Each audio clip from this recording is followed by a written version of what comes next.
Dans un monde en recomposition, où l'ordre occidental vacille, Dakar tente un repositionnement stratégique en direction de ce club des émergents.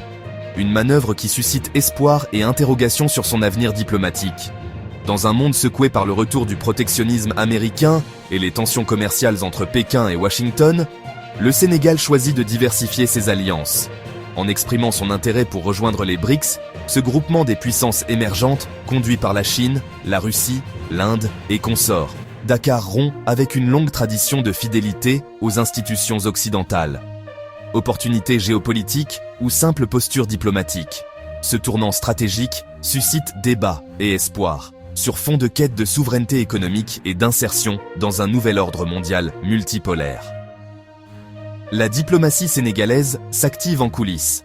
Dans une interview accordée à la chaîne Russia Today, il y a quelques jours, la ministre sénégalaise des Affaires étrangères, Yacine Fall, a révélé que son pays avait officiellement engagé des discussions pour rejoindre le bloc des BRICS. Dans un contexte de recomposition mondiale où les équilibres traditionnels vacillent sous les coups de boutoir du Trumpisme et de la guerre économique sino-américaine, Dakar semble vouloir redéfinir son positionnement stratégique. Une volonté perçue par certains comme un simple jeu d'équilibriste, mais que d'autres analysent comme une inflexion réelle vers un monde multipolaire. Trump, Pékin et les BRICS, un contexte en bouleversement. L'annonce intervient alors que l'ordre économique mondial connaît une nouvelle phase de tension. Le retour de Donald Trump sur la scène politique internationale a relancé les hostilités commerciales avec la Chine.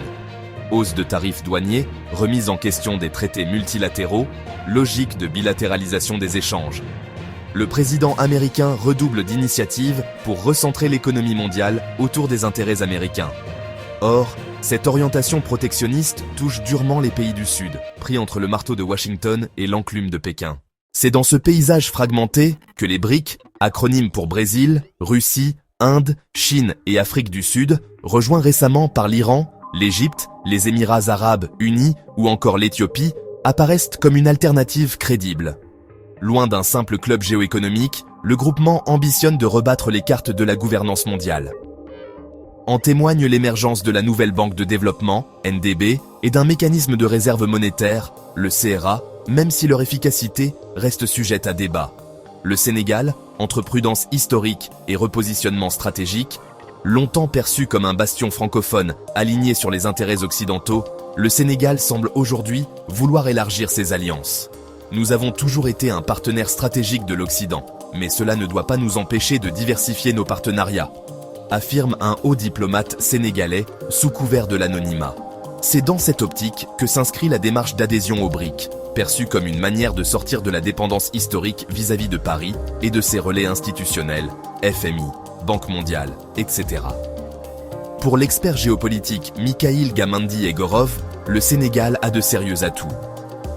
Malgré sa taille modeste, c'est un pays stable, doté d'un port stratégique et d'une économie en croissance. Son positionnement géographique à la croisée du Maghreb, du Sahel et de l'Afrique de l'Ouest en fait un point nodal du continent. Et de souligner que le principal partenaire commercial du Sénégal pour les importations, c'est déjà la Chine. Pour les exportations, c'est le Mali, pays de l'Alliance des États du Sahel, qui se rapproche fortement de la Russie.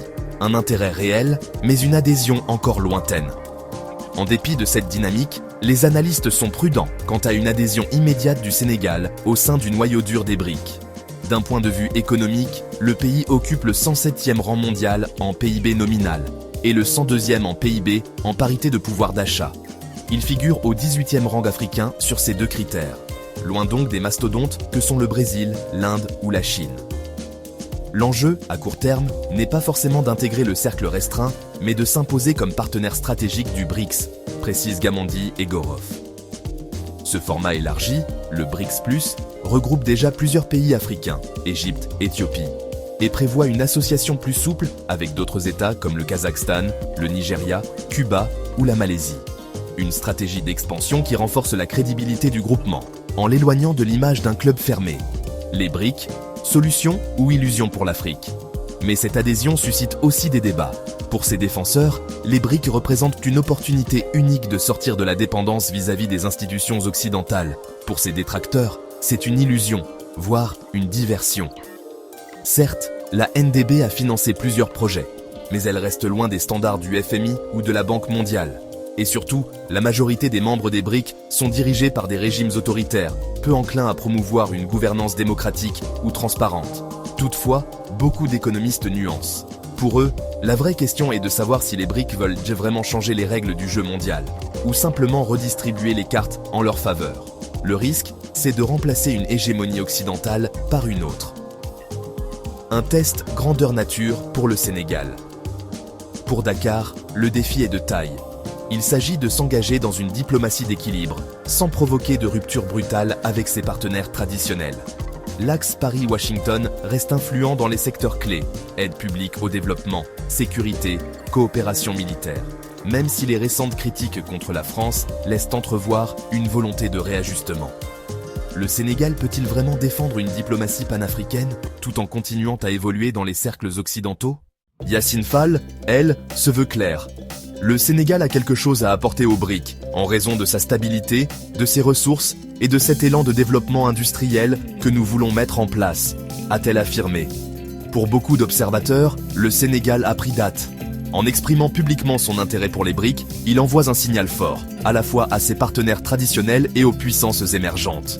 Ce n'est ni une rupture, ni une soumission, mais une stratégie d'adaptation à un monde qui change. Si le pari est réussi, le Sénégal pourrait bien se hisser au rang de passerelle entre les BRIC et l'Afrique de l'Ouest. À condition de conjuguer ambition internationale et cohérence nationale.